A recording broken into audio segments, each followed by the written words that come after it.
Great, thank you. Good morning, everyone. Thank you so much for joining us at the Rural Caucus. Today, as you know, we're going to be talking about economic development and tourism.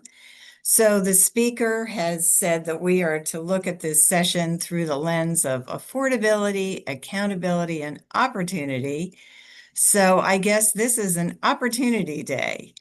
Um, and I am very excited to start talking about what we can do to increase economic opportunity in our rural counties. So we have a number of guests with us today.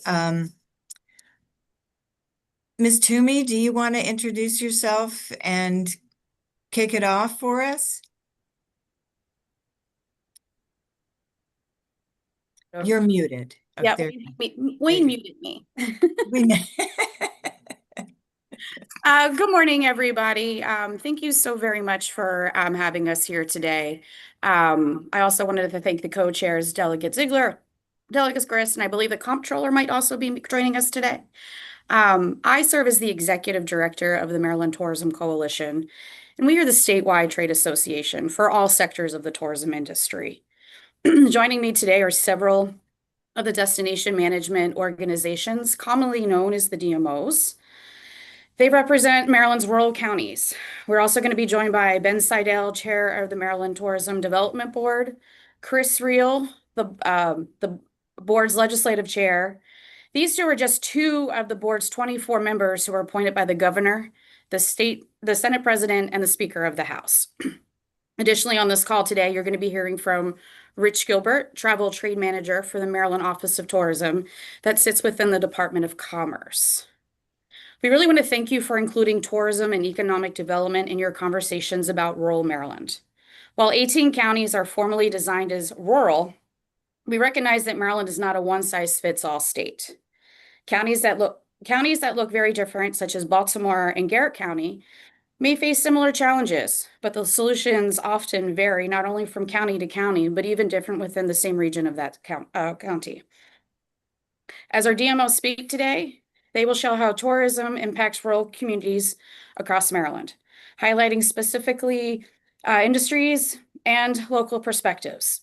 They will discuss successes, ongoing challenges, and opportunities for growth. At the core of these conversations, an important principle: tourism and economic development go hand in hand.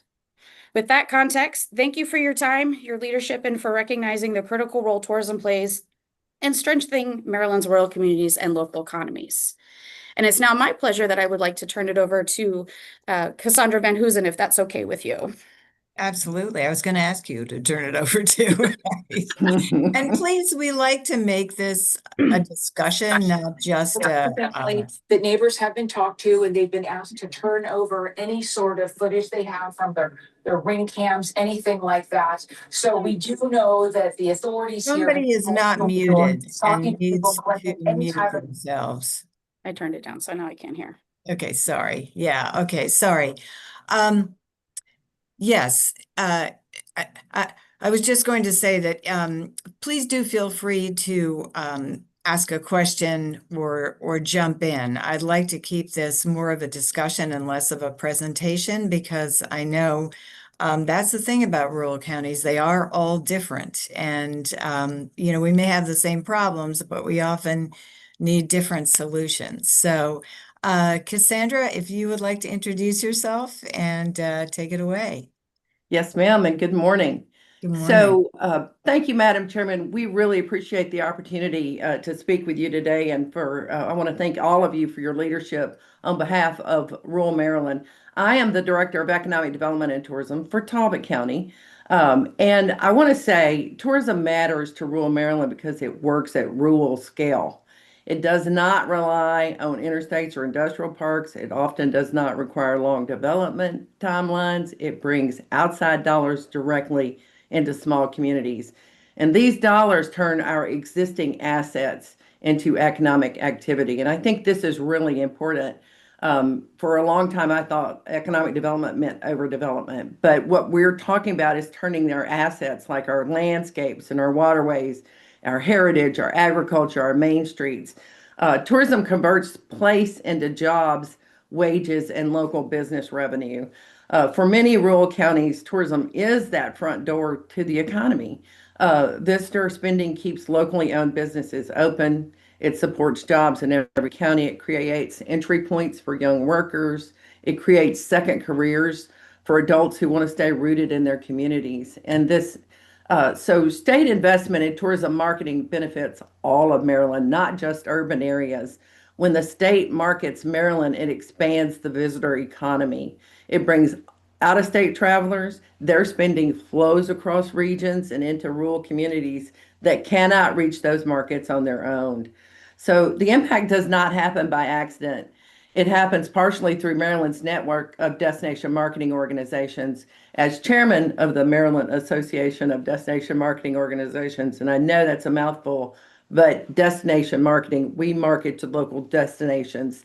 And I represent the 25 officially recognized DMOs serving every county in the state, Baltimore City and Ocean City. These organizations translate state marketing into local results. We coordinate businesses. We manage visitor experiences. We provide accountability. We keep tourism aligned with community priorities. Strong state marketing and strong local DMOs work together and must work together. Without that partnership, rural Maryland is invisible in competitive visitor markets. The state leaves economic return on the table when that happens. Tourism should not stand alone. I want to say this clearly. It should be aligned with the policies that support rural Maryland. It's not an afterthought. It's economic development, workforce, transportation, agriculture, housing, historic preservation, quality of life. Tourism is integral to all of those things. And when tourism is considered early, it reinforces those investments and helps sustain them. When tourism is funded, planned, and aligned, it strengthens communities. So with that, I'm going to turn it over to, I'll be the one who wraps you up at the end.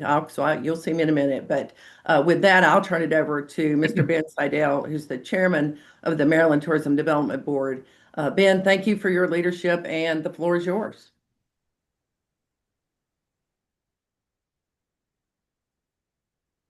Thank you, and I'll keep my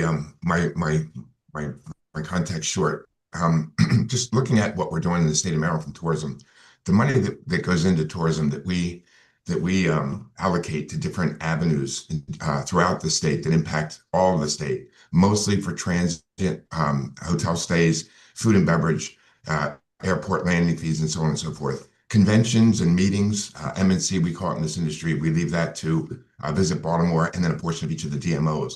But the state of Maryland basically functions to keep the visibility of Maryland and its various tourism attractions kind of going.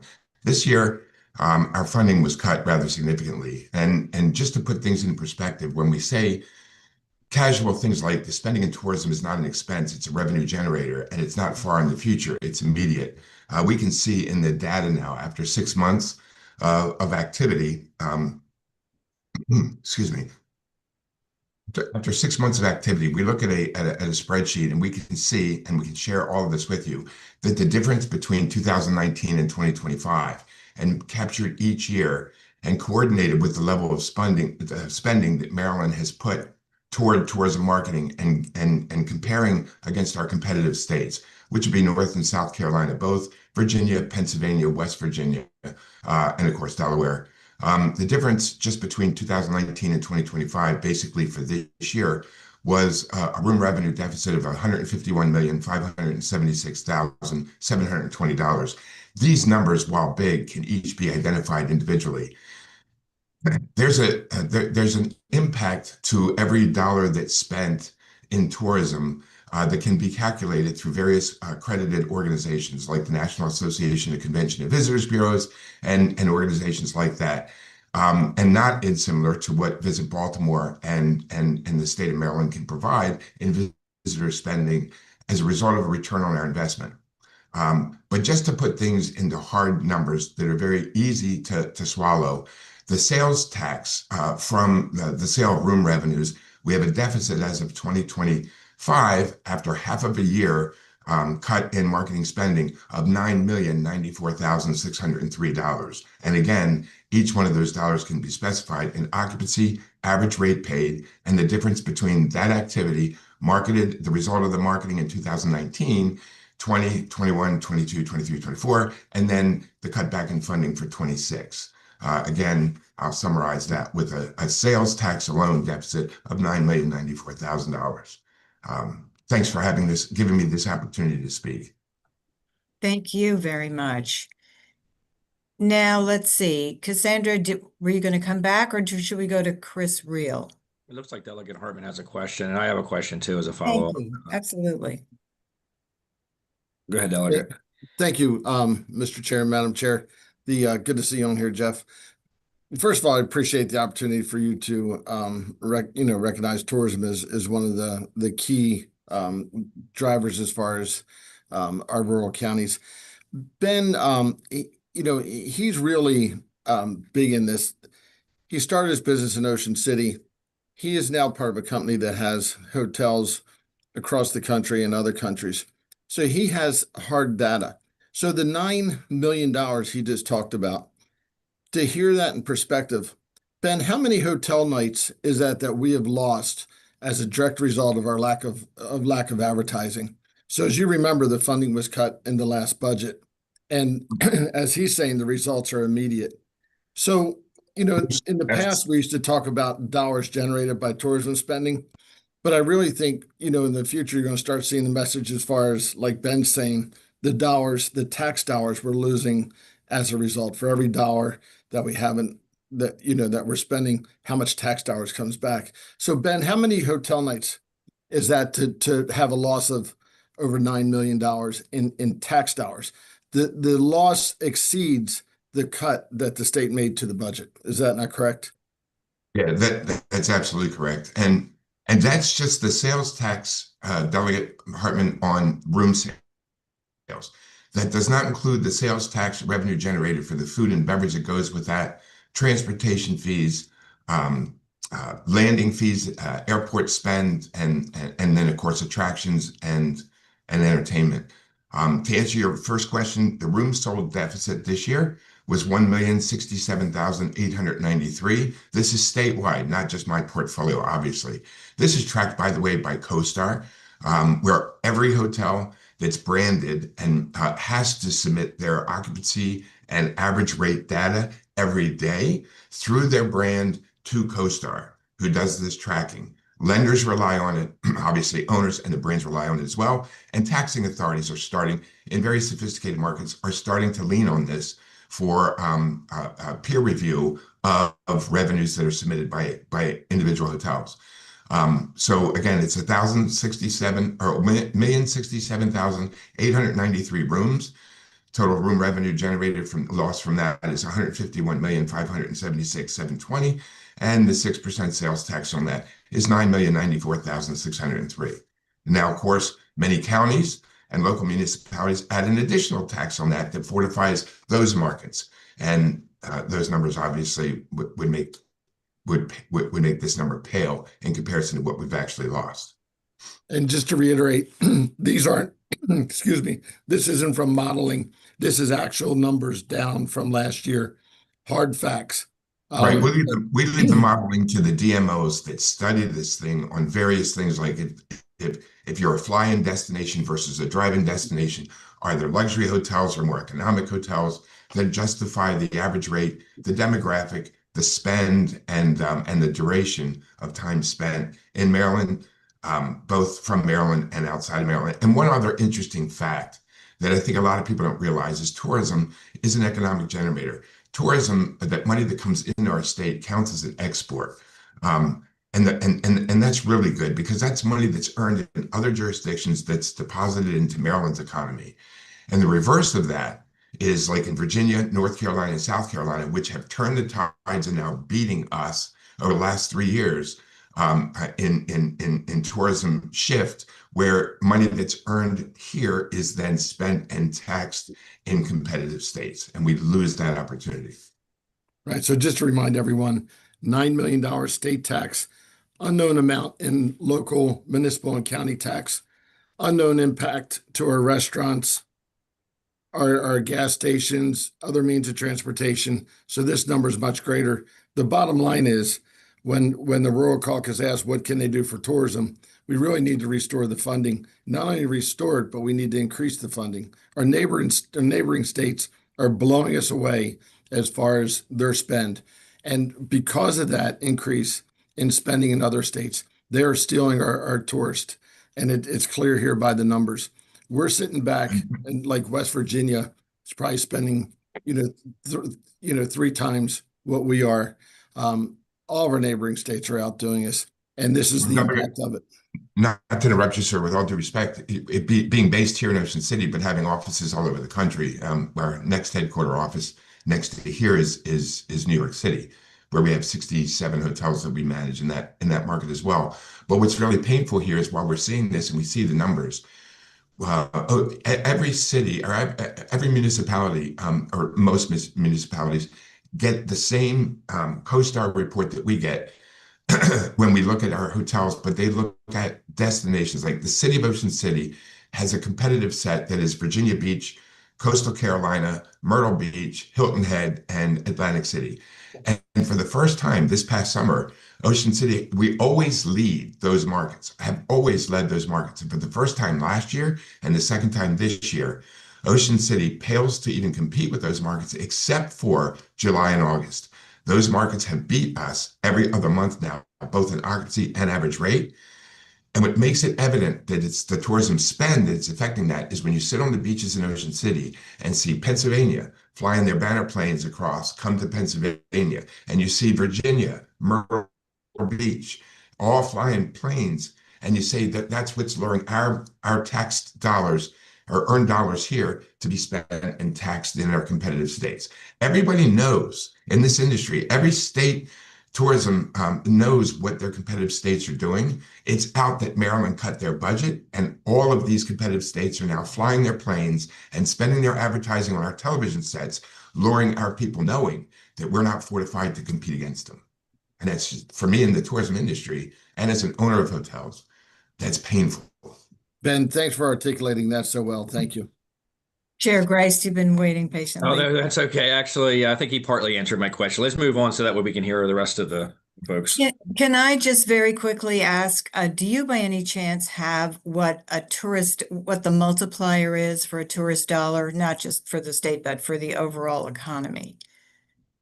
I would turn that over to Visit Baltimore and to the Maryland State Tourism Office, which can gather that from the agencies that they belong to, which is other marketing organizations that have done these studies. Things like for every room night is an additional $326 or whatever spend, and breaks it down that way. You know, I'm an owner and I'm an operator. I take all of that with a grain of salt. That's why I reduce my words to just direct dollars into the state coffers called sales tax. I gotcha. It's just an easy thing to communicate. You know, we can say that every federal job lost means $2 to the economy. Delegate Jacobs. Thank you, Madam Chair. Just quickly, I wanted to ask this question based on the comments made about tourism this morning. There's a proposal right now, regulation that will alter the striped bass fishing in the state of Maryland. And part of that proposal is that the entire month of August will be closed to fishing in Maryland for striped bass. Do you have any idea what that impact may be as well? If you're asking me, no, I do not. Okay, thank you. Okay. So I guess next we should go to Mr. Reel. Thank you, Madam Chair, and good morning, everybody. Thank you for having us here today. Yeah, my name is Chris Reel, and I'm honored to be a member of the Maryland Tourism Development Board, and I co-chair the board's Education and Legislative Committee. So as we've already talked about, you've heard a lot of numbers. Tourism is economic development, and our board is tasked with directing the marketing efforts of the statewide tourism office, the Office of Tourism Development.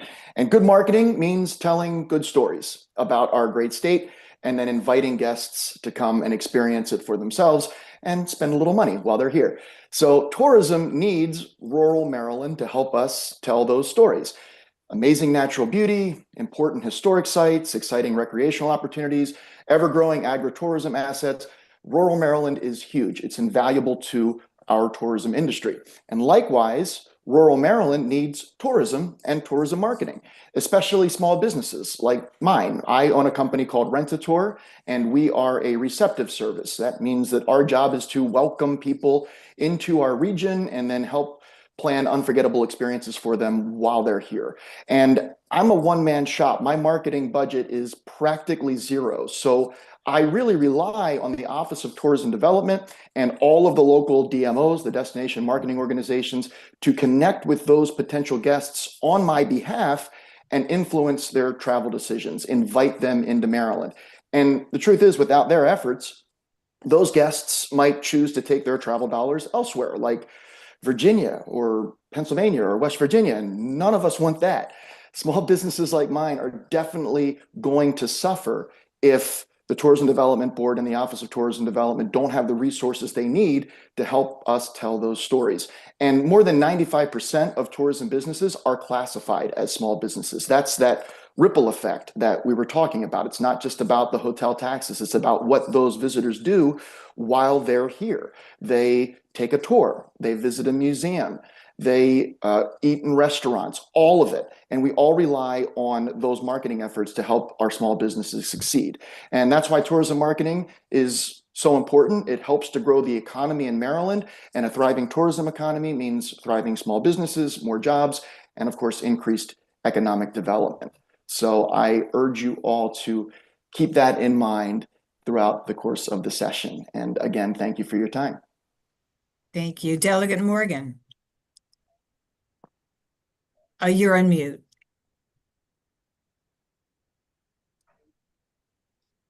Better? Okay, sorry. Thank you. I want to thank everybody for being, I got here a little bit late. Now, I think a lot of the rural counties really depend on tourism for economics, growth, etc., because we're in many cases at a severe disadvantage based on our location. We're not contiguous to the big 5 counties in the middle. In that respect, how much is the Department of Commerce putting into their budget to help the rural counties promote tourism and tourism activities besides all the, everyone acts sort of adjunctly, but I think as Delegate Hartman said, tourism is a big business. Ocean City, is #1 destination in Maryland for, a few months a year, but, there's 12 months in a year, not just 3 or 4. So I guess my bigger question is if Commerce is on board on the Zoom, how are they trying to get money in their budget versus, and I'm not going to get on an esoteric discussion on the governor's budget, but, we need help is basically what I'm hearing. Cassandra could probably answer as to how much is spent in the rural DMOs. I can't give you the exact number, Delegate Harmon, and Commerce is on the call. They'll be speaking next. But there is a state marketing grant, and every DMO gets a portion of that. And it is assigned basically on growth and on the local investment. So, and that is legislated in the 2008 Tourism Promotion Act.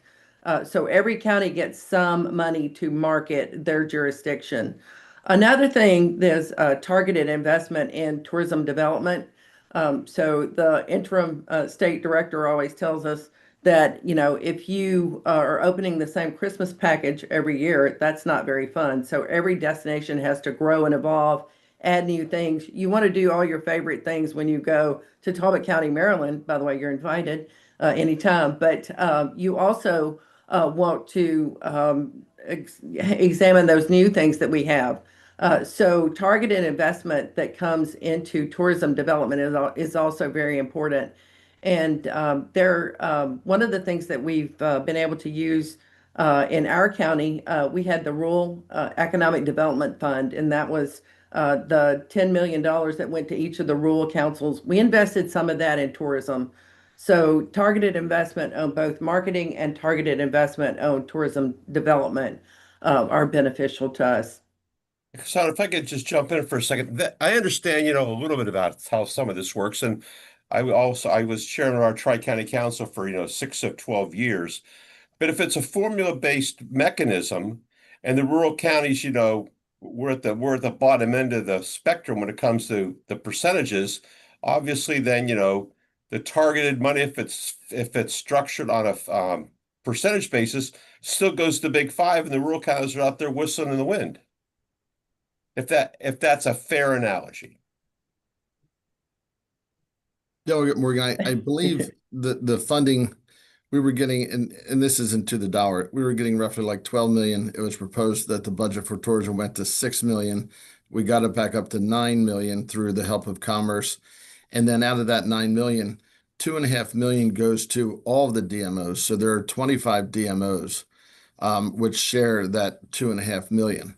It's not shared equally. So the most that goes to the DMOs in all of them is 2.5 million, which is very minimal. The balance of that money is what Commerce uses to run, tourism from the Commerce office, pamphlets, all that other kind of advertising brochures, things of that nature, advertising campaigns.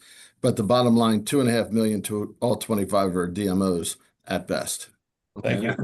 That's a good segue to our representatives from Commerce, if we could do that. Okay, good evening, or good morning, everyone. I would say that we are an agency or an office within the Department of Commerce. Our staff is located in Baltimore at the World Trade Center, but we also manage 8 welcome centers across the state. We market the state's hotels, restaurants, venues, events to encourage travelers to visit the state for multi-night stays. A visitor is defined as someone who travels more than 50 miles from home and or stays overnight in paid accommodation. We even target some of our international travelers because while it's a small percentage, they stay a lot longer in the area. One of the things they like is experiences. A great way to get them out in Maryland is our scenic byways, and that's one of the big things that we promote. A domestic visitor will spend around $450 per visit. An international will spend somewhere around $1,600 per visit. Right now, we target, with our funding, we target markets in Philadelphia, Central PA, Pittsburgh, Baltimore, and the DC markets. We do it through broadcast, print, digital, interactive. We'll promote directly to consumers. We'll use public relations and get stories in publications and on TV. We do social media, and we also do group sales. Maryland contains 18 scenic byways driving. These are like scenic driving tours. 6 are nationally recognized. All but 2 of them pass through a rural county. In 2025, we celebrated the 25th anniversary of the byways. We have been able to leverage some funding and grants to promote and market these byways. This has become a key asset for us. We even did a lot of heavy promotion coming out of COVID on these. We highlight our Civil War trails. People like to come for history. There are 300 interpretive markers across 5 main driving tours, everything from Antietam to the attack on Washington to the John Wilkes Booth Trail. These highlight significant attractions that we have around the state. We'll use the Chesapeake Bay to try to encourage visitors to take the Great Chesapeake Bay Loop, and that loop can be across the northern half, around the southern half, or you could take an entire trip around. And this is a way that you can meet with our certified Chesapeake Bay storytellers. We also promote a lot of trails. We speak of these often as being second to none. They go from everywhere from the coastal sandy shores to Western Maryland. Iconic routes include the C&O Canal towpath that travels over 185 miles, 40 miles of the Appalachian Trail, and over 600 miles of water trails. We highlight there was more than 12 rail trails,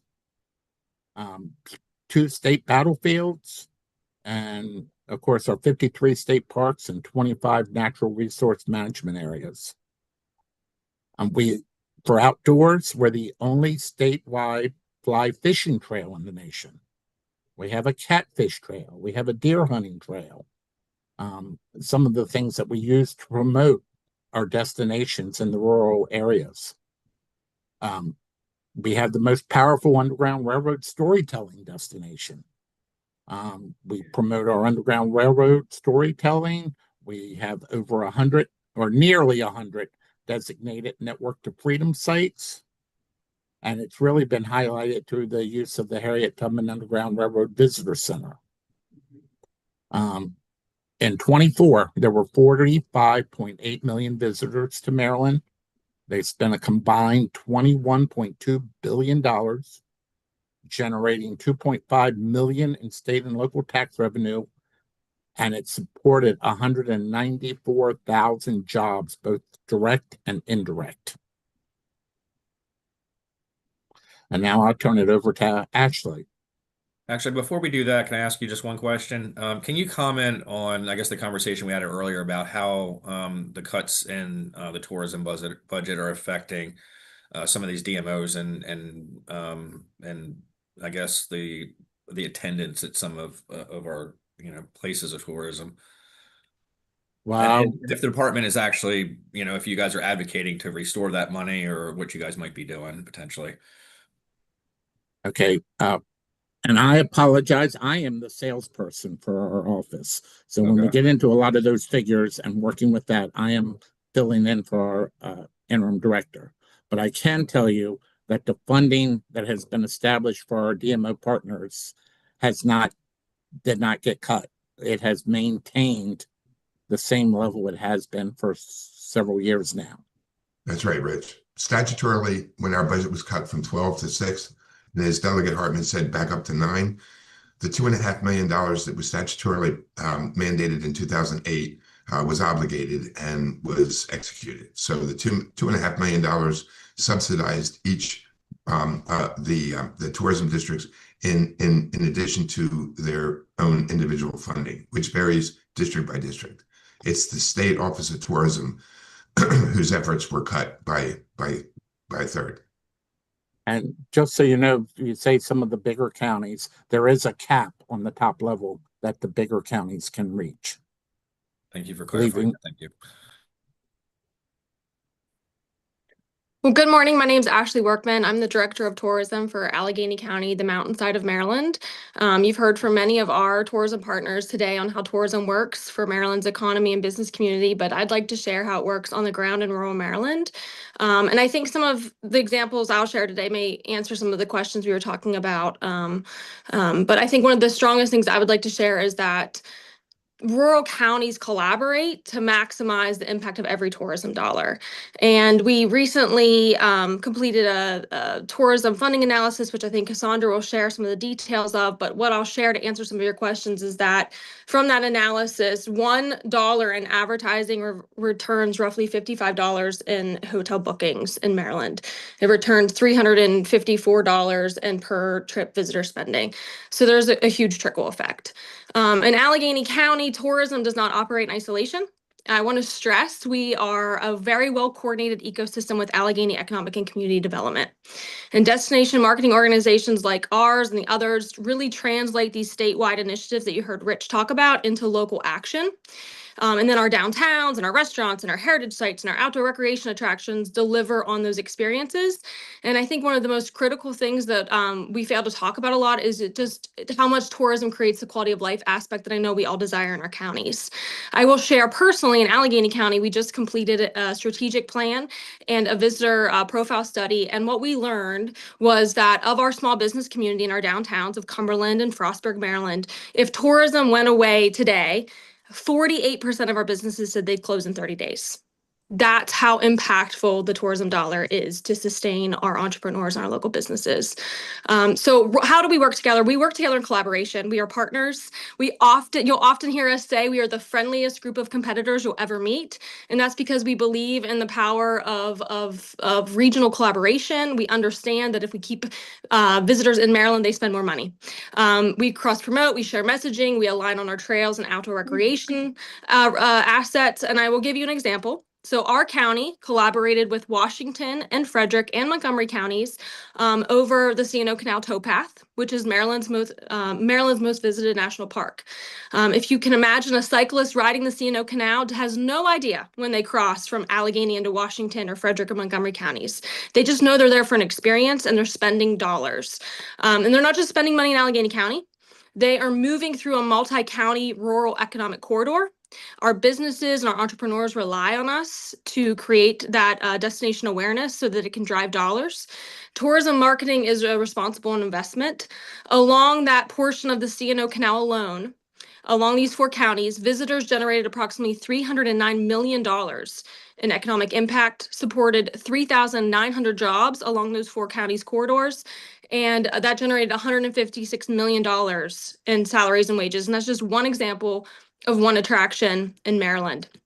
And I just want to emphasize that the collaboration strengthens not only businesses, but county and state governments. The visitor spending supports our general funds, our public services, and reinforces fiscal responsibility in our communities. My takeaway is when we invest in tourism in Maryland, we are investing in an interconnected system that supports jobs, businesses, and community sustainability across the state. And I thank you for allowing me to speak and share an example in our community this morning. Fabulous, thank you. I get the feeling that we are leaving a tremendous amount of money on the table. And I don't know if there's a way to really calculate what that is. But I also did want to throw out that urban dwellers in Maryland are also losing physical and mental health opportunities by not really understanding how or what to go do in the beautiful rural parts of Maryland. I know that sounds a little cheesy, but we have a problem with people leaving Maryland. And I really do think, if you think about the reason people move to Colorado, oftentimes it's because you can hike, because you can ski, because it's beautiful outside.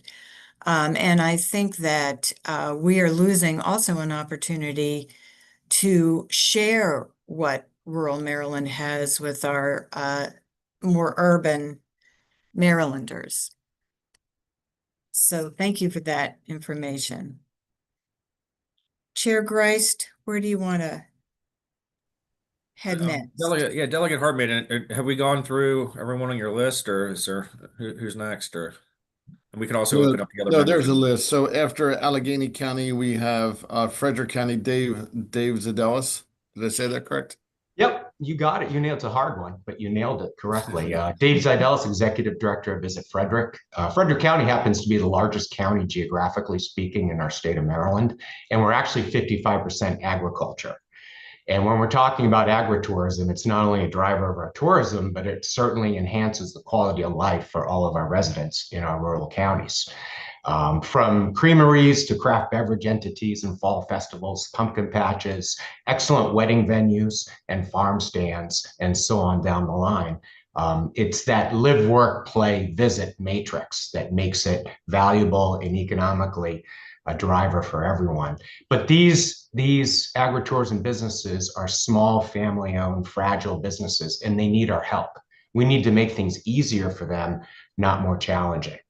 And what we're talking about is cutting through the regulatory red tape, zoning hurdles, decreasing insurance and liability, workforce shortages that they're experiencing, and also offering additional grants for infrastructure. They'll make them more viable to become agritourism businesses. So our agritourism businesses also in our farms protect our view sheds, which are essential to our tourism, so that we don't have these large power line projects crisscrossing around our countryside.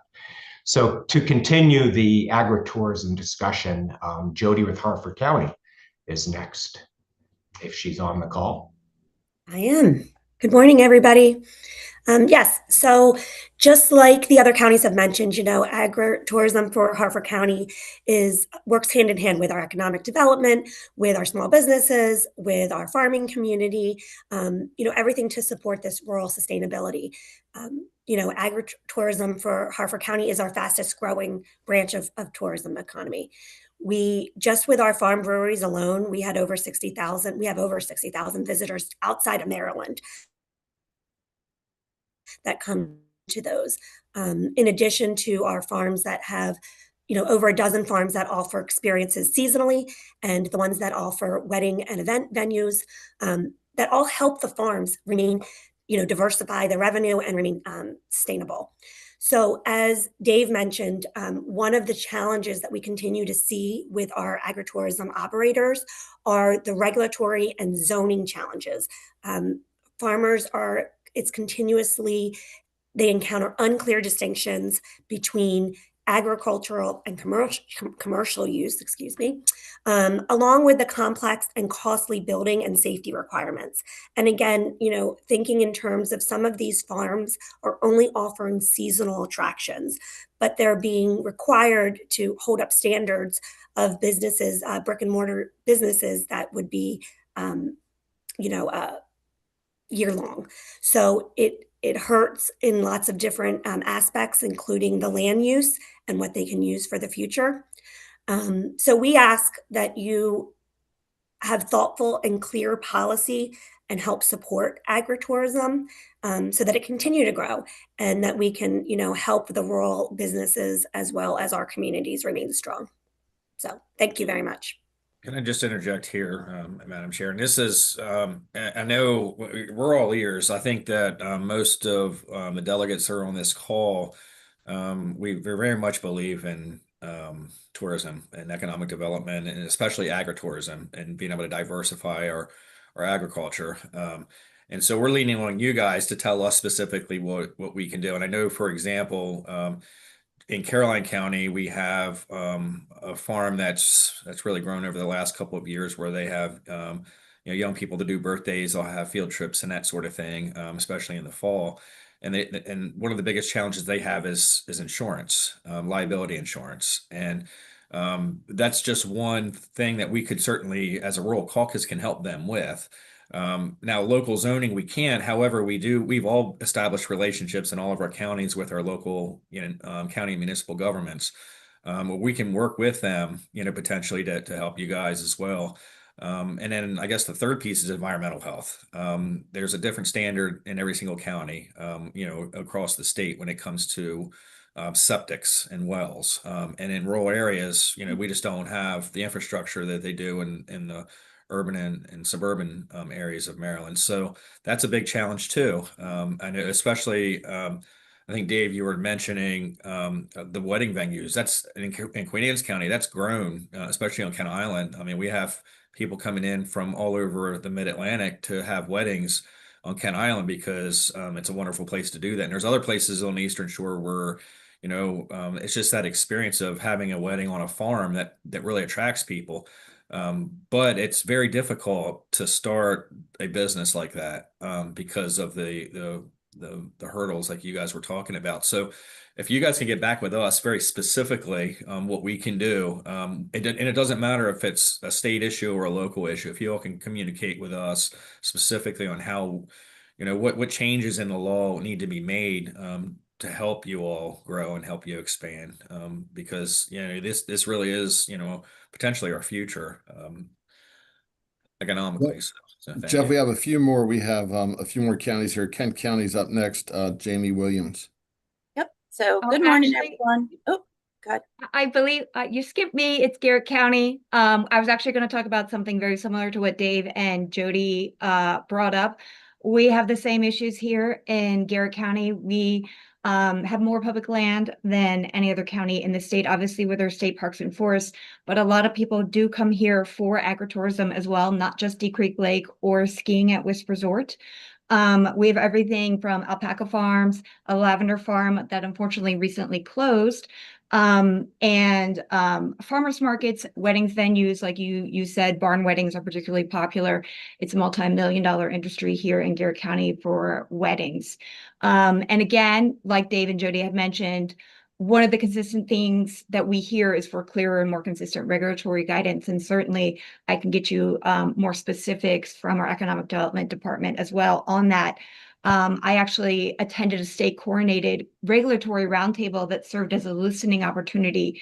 And I heard directly from Garrett County farmers who expressed interest in becoming a public facing visitor friendly farm, but they were nervous about the cumulative regulatory, insurance, and staffing hurdles that made them hesitant to move forward. When allowances exist, navigating compliance across multiple requirements can be complex and time consuming for small farm operators. Again, liability insurance is a significant hurdle. The cost alone becomes a barrier. And also the staffing that's required. You have the staffing for the farm, and then you have staffing for if you're giving tours or if you're welcoming visitors of any kind.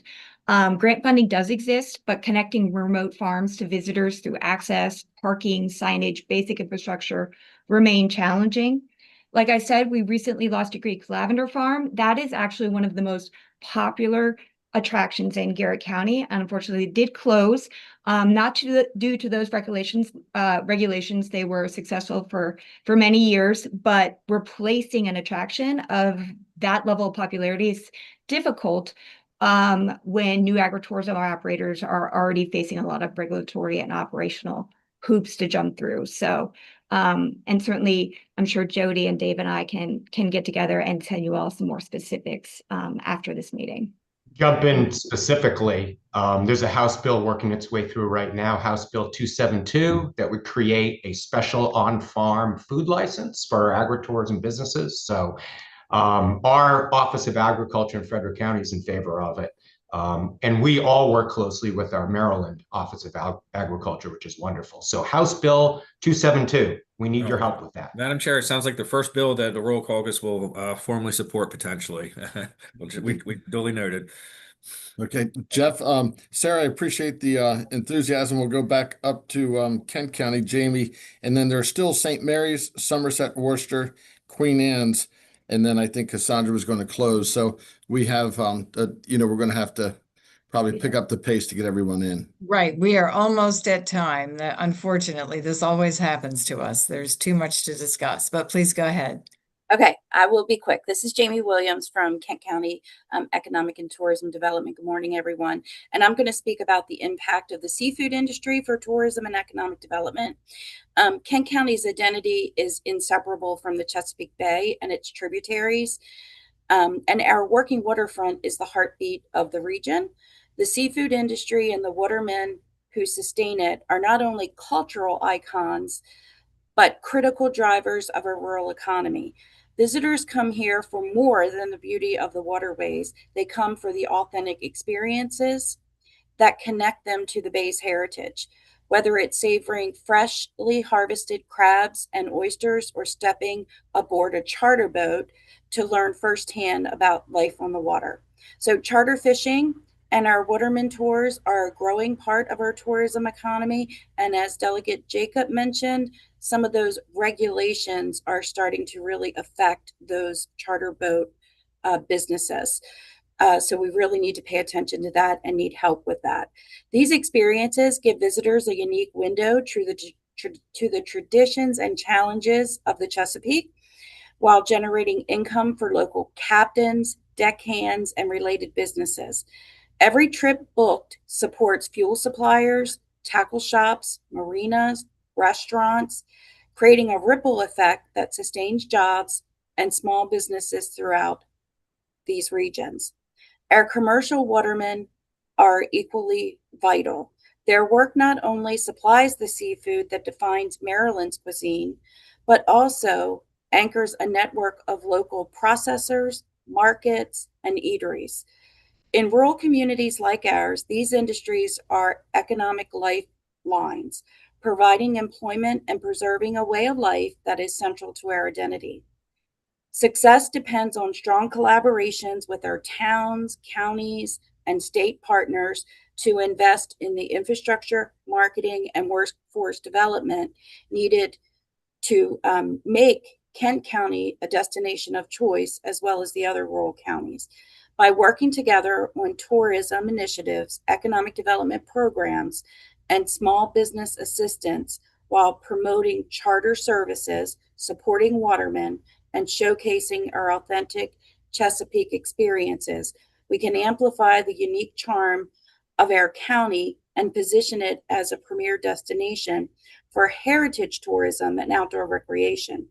The seafood and charter industries are more than traditions.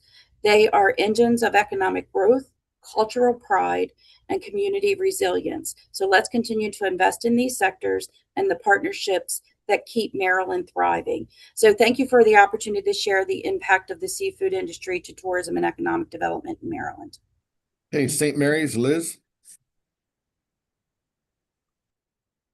Good morning, everybody. Hi, my name is Liz Mildenstein. I am the Executive Director of Visit St. Mary's, the tourism organization here in the region.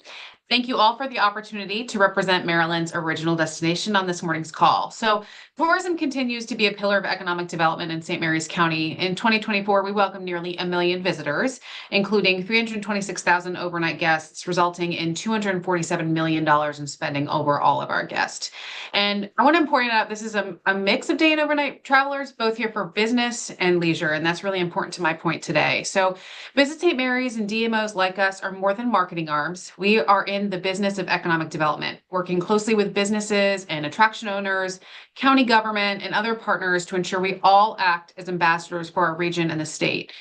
Like I said, we welcome a mix of tourists to our region coming here for work, college events, sports, and leisure travel. We are home to Naval Air Station Patuxent River and many of the businesses that support its mission. As such, we are grateful for the business travel associated with this work. One challenge that we face: when there are impacts to business travel, we feel those impacts through reduced lodging needs and surrounding business spending. There's an additional impact on subsequent spending by impacted residents as well. If there are reductions in business travel, consistent investment in marketing is key to ensure we drive additional leisure travel into our region. We appreciate your support and advocacy for all communities impacted by workforce adjustments and reduced business travel, recognizing that rural communities are affected just as our more populous and metropolitan counterparts. And I appreciate the time, and I will pass it to Clint Sterling with Somerset. Hi, good morning. I'll be very brief. I'm Clint Sterling, Director of Recreation, Parks, and Tourism here for Somerset County. It doesn't get any more rural than that. And what I'd like to emphasize today is the infrastructure that exists within our counties that host many of these events. Water access increases quality of life for our residents, and creates very attractive venues for our visitors. And in that vein, I'd just like to point to the DLS recommendation to eliminate 100% of funding for land preservation through program open space. The program open space is absolutely crucial, especially for rural counties and our ability to provide these access points to be able to point towards very branded, amenities that allow, the visitors to experience what Delegate Ziegler said, the beautiful outside of Maryland, and be able to share those things. And then to that vein, to that end, Delegate Grist said, tell us what we can do. Please do not vote to eliminate any program open space funding on any side, both the development and the acquisition side of it. So with that being said, I'll pass this on to my neighbor in Worcester, Melanie Purcell. Good morning, everyone. Melanie Purcell, Director of Tourism and Economic Development for Worcester County, here on Maryland's coast. Of course, Ocean City is part of our community, huge economic engine for tourism.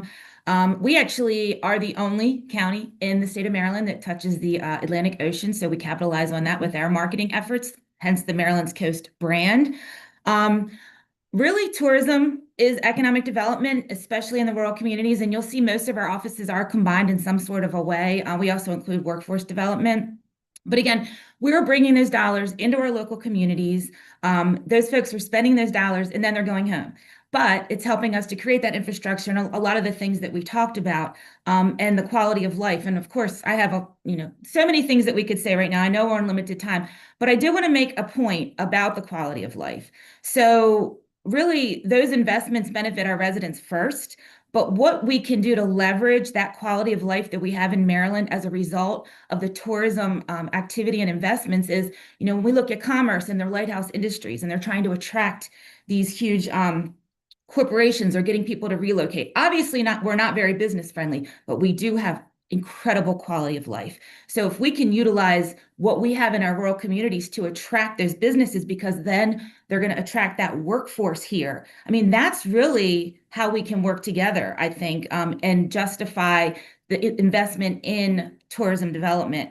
And we appreciate the grants that we get, but they are so minimal. I mean, really minimal. When you look at what it takes to market out of market for us, we work hand in hand with Ocean City. We allow Ocean City to deliver new experiences, longer stays, repeat visits because of the assets we have in the county. There's no golf courses in Ocean City. There's no real trails, there's no rivers, the bay, everything is in the county. So just wanted to leave that kernel there to utilize and leverage tourism when we're attracting those commerce-driven industries. So thank you very much. Thanks, Melanie. Jeff has asked first to wrap it up. We have one left, Queen Anne's County. Heather, April, if you can make it quick, and then I think we've gotten through all the DMOs, and if Cassandra has anything. Ruth is going to collect all the all the answers that the Rural Caucus wants to hear as to what we can do as legislators to help you. So Ruth's going to be collecting all that information and sending it back to the chairs. But if we can get Queen Anne's real quick, thank you. Sure. Heather Tonelli, Director of Economic and Tourism Development for Queen Anne's County, where Shore Living begins. We are the access point to the Eastern Shore. And the one thing that I wanted to bring to this caucus's attention is the ferry feasibility study, which was started in 2022 and finished up in 2024, which indicated that a Chesapeake Bay passenger ferry is feasible, would generate about $14 million in annual income and create about 143 jobs. That project continues to move forward with our partners in Anne Arundel, Calvert, Somerset, St. Mary's. And eventually, we hope that all the counties that touch the Chesapeake Bay will be part of that system. Anne Arundel County did receive funding, so we are ready to begin the first leg of that baseline ferry system, which would start from Anne Arundel, run over to Mattapique and Queen Anne's, and then to Baltimore. But eventually, we hope that those stops will move forward to touch all of the areas on the bay. So that is underway. We expect the first leg of that system to start in 2028. So we're really excited about that, and we'll continue to share information as that project moves forward. Thank you so much for your time. And Delegate, I'll just wrap it up quickly and say thank you to you and thank you to everyone here today for your support for economic development and tourism. Rural Maryland is not separate from the rest of the state. When rural communities thrive, Maryland thrives. And the takeaway is simple: tourism is essential economic infrastructure for the state. A few numbers for you. $1 in advertising returns $55 in hotel bookings. I think this is what Delegate Ziegler was asking. $354 per visitor trip per trip visitor spending. $69 in general funds that is spent on the things that Marylanders value most.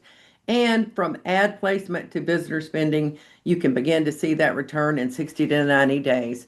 So with that, I'll say thank you, and we'll see you on Tourism Day, which is next Friday. So you'll be seeing all of us there in live and in person. Thank you.